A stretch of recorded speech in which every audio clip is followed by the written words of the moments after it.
This lesson is on scientific notation. The scientific notation is written in a certain format. The first number, it ranges from 1 to 9. Then you have a decimal point, and then you write the rest of the numbers. Then you want to multiply by 10 to the power, and the power tells us is how many decimal places it has moved from the scientific notation to regular notation. So let's try an example 1. If my number is 750,000, and my number that I'm putting into the first format is 7 because it ranges between 1 to 9.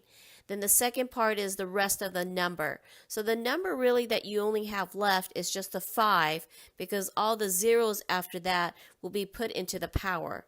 So when I do not have a decimal point that is clearly written out, the decimal point is always going to be at the back of the number right there, where the black dot is right there.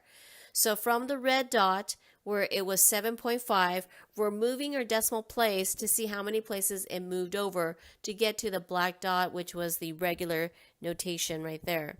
So let's move this one right here. So this is one place over. Then we went second place over. We went 3 place over. Then you went 4 place over.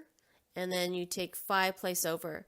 So since it's going to the right hand side, it is a positive on the exponent. So it's positive 5 because we have moved 5 spaces over to the right hand side. Let's try example 2. Example 2 is 0.00975. So our first number that we have that you can come to right away is a 9, not a 0, but a 9, because the number has to range between 1 to 9. So then the rest of the number, which is this 0.75, is the format we want for scientific notation. And now it's times 10 to the power. So the power that we want to count from is, in this case, the decimal is already in front of the 0. But where the red dot is, in this case after the 9, we're going to go ahead and move it towards the black dot or the black decimal place. So let's move it over. It's going to move over 1 space, 2 space, and then 3 places over right there. So since it's moving to the left, we're going negative on the power, so we're going 3 negative on the exponent.